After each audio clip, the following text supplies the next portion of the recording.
Well, hello there, everyone. It is Thursday, February the 10th in the year of 2022. Hopefully this finds doing well. Thank you so much to every person that has subscribed to my channel. It helps me to stay motivated. And someone told me I inspire people, or maybe I motivate people. But tell you what, all of you that subscribe, all of you that comment, all of you that like my videos, that motivates me. It inspires me to try to tell more about my story, try to share stories, what I'm doing, etc., etc., etc. Please tell your friends about this channel, because my goal is to try to help more people, because I do believe that if all of us could raise our standard of living ourselves, not depend on the government, not depend on our employer, but do it ourselves, I think we can make the world a better place. What do you think? Okay, so what I'm going to talk about today is I've thought about a lot of successful real estate investors, a lot of investors in general. And my topic today, as you probably saw in the subject line, unless I modified it a bit, is you need to get uncomfortable. You heard me, you need to get uncomfortable. And I've said before in my video, one of my goals in life is to be comfortable. I want to sit back and have comfortable chairs, I want a comfortable recliner, I want a comfortable house, etc., etc. But why do I say you got to get uncomfortable? Okay, I will link below a talk I did with Michael Zuber on one rental at a time. He basically asked me the questions to get me to tell my story.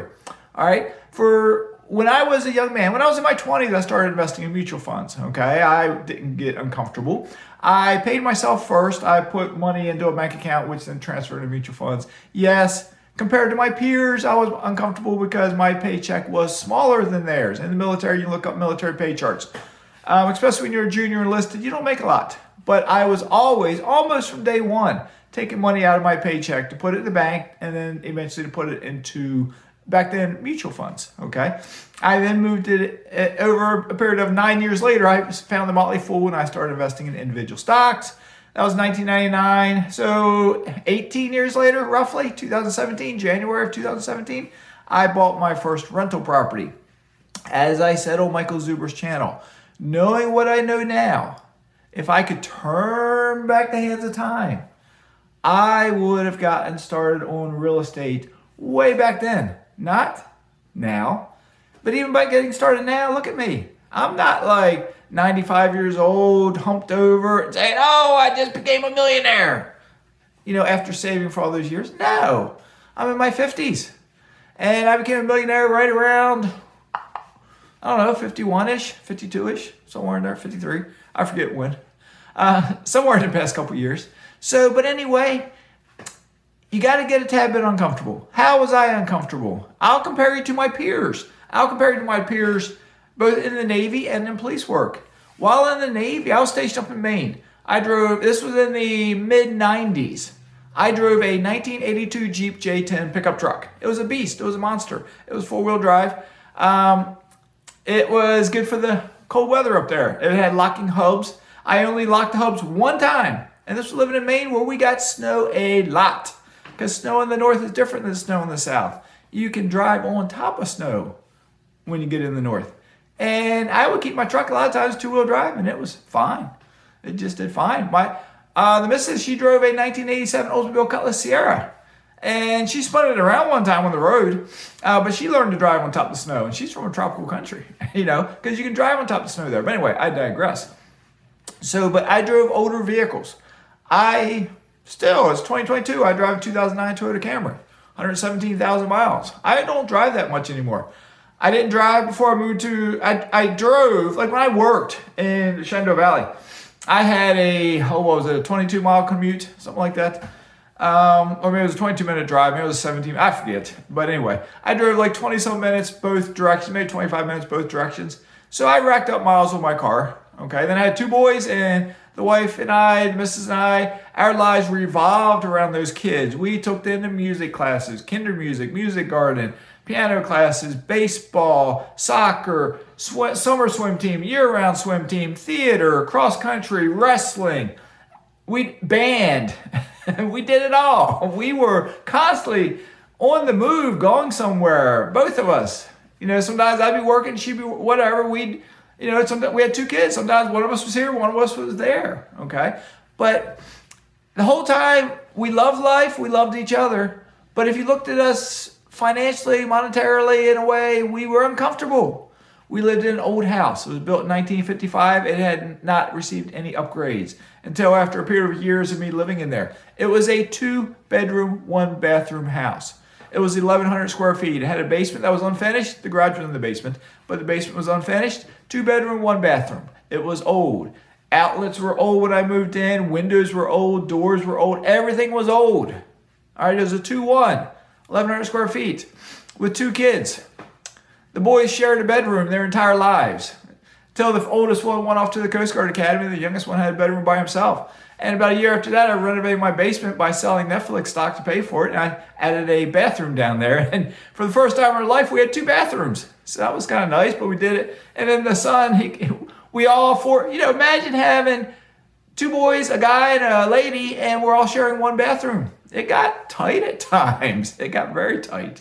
So anyway, we were uncomfortable at times in the house. We were uncomfortable with our cars at times compared to our peers. I packed my lunch every single day. I worked every single day.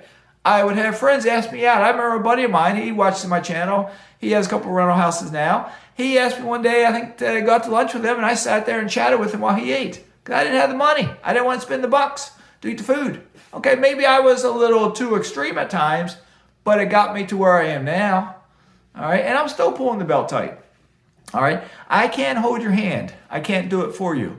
Finances is a personal journey. It's a personal experience, but you can learn from others. Okay, the biggest expenses. I pack my lunch every day. I saved a couple dollars every day, and that added up. Okay, it did add up. But as I told Mike, if I could do over my first house that I bought, instead of buying that old 1955 2-bedroom, 1-bathroom, what if I found a 1940 duplex that was 2-bedroom, 1-bathroom on each side? And we had moved into one side and we had tenants live in the other side. Well, by golly, my tenants, maybe they would have paid the mortgage in full. Maybe they would have paid 75% of it. Maybe they would have paid 50% of it. But it wouldn't have been as tight as me living in that house, trying to pay that mortgage from one of my 2 paychecks each month and then trying to pay all the bills. It would have been a little bit easier. If I had known to do that, I could have done that and stayed there a year or 2, saved up money because I'd save my money faster because I'm not paying that mortgage payment. My tenant's paying it. And then I could do it again. And I could buy another property. Maybe I find another duplex or a triplex or a quadplex or whatever order. Or maybe I move into a starter home and then I stay there a year or 2 and I move again. And even though I wasn't making a lot of money, I could have built up my real estate portfolio. If you look at Zuber's talk with me, he titled it something about, it's a long title. It doesn't all fit. You can't see it all at one time. But it's a long title and says something like, investing a small amounts invested over time add up a lot, and then time in the market, something like that. And that's what I'm experiencing now is time in the market. Even we're living at a special period right now in regards to real estate. Prices have shot up, rents have shot up, but they're not necessarily going to decline, okay, just the way things are going. And they might stagnate for a while, but they're not going to decline. But so I've had a short period of time in the market in regards to real estate, 5 years from my first house, and all of my rents have increased, some of them substantially, some of them from like $800 to $1,200. Okay, imagine when I talk about real estate, cash flowing $250 a month. So say if I was around that $250 and my rents jumped up $400 or thereabouts, by golly, my positive cash flow goes up as well. And so will yours. Now you got to find the right market. I have 2 houses in Birmingham, Alabama. I bought the first one in 2018 and I bought the second one 2019. Rents on both have not increased. I don't know why. I've had 3 different property managers, okay, and rents have not increased. So I am in the process of, as I said the other day, I'm tripping over my words. I'm evicting one tenant. She's still there as far as I know. She'll get out eventually. And then I'm going to put that house on the market after I probably have to do some repairs and spend a couple $1,000 fixing it up.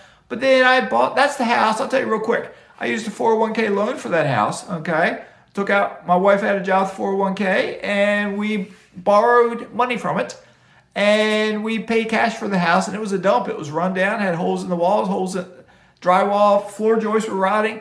And we spent $24,000 to buy that house. And then we spent $22,000 to renovate that house. So it was $46,000 all in. Then I did a cashback refinance. When the appraisal was done, the appraisal came in at $77,000. So I agreed to a figure of $51,500. And I got cash back, $51,500. And we completely paid off the 401k loan at that point. And we had maybe after closing costs and whatnot, we had maybe $1,000, if that, or several $100s.